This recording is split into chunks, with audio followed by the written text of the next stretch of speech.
is. Very good. Incredible, isn't it? It's absolutely lovely. Susan Campbell's books are the Bible for understanding historic walled gardens. The walls are incredibly good condition. It's absolutely invaluable to have her knowledge and insights. The far side of this wall would have been very good for fruit. Really the first person who academically took a solid look at the history of kitchen gardens. That's what I like about it. Looking for clues, like being a detective. On a sunny day, this must be really perfect. Imagine it full of peaches and apricots. Who was there doing this work before you? Absolutely no one. No one. It seems unimaginable. The kitchen garden was rather regarded like the kitchen. You didn't go there in polite society. People think they're just gardens, you know, but they are absolutely stuffed with technology. You can see an arch in there. Yes, there's an arch right there. It's probably the boiler room.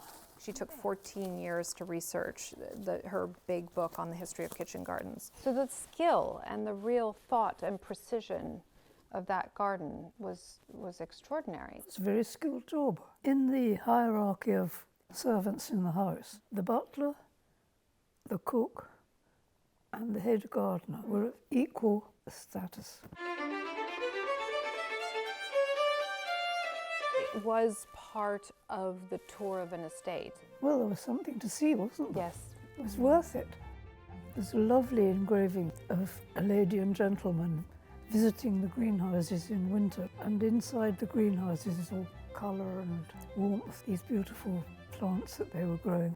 You go through the meticulous detail. I love the story about the grapes when they're small being cut with tiny scissors so that they grow into the perfect shape. Grape thinning.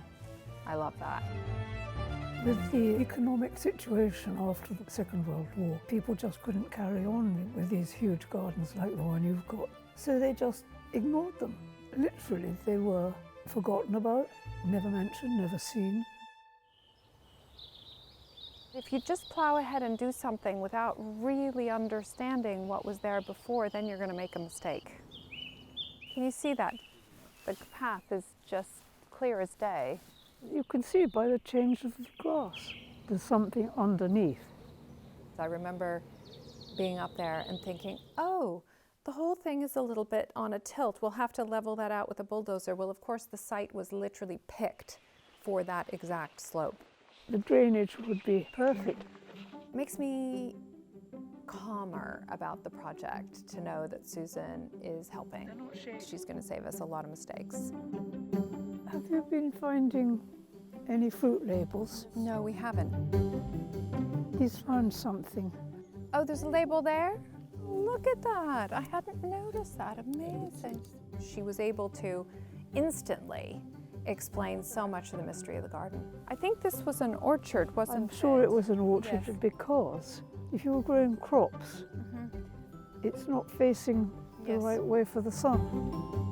Susan helped in huge ways bring together pieces of the puzzle. I think we're going to learn so much more when we excavate, actually get down into the foundations that are visible, but we don't know what's underneath. And we have a couple of staff members who are in their late 80s, early 90s, who have memories that can piece together other parts for us. Yes, that's where the greenhouse stood as I remember it. It'll be very interesting to see, putting those pieces together, what we learn. You've got a lot to do. Can I come back and see what they discovered? You have to come back.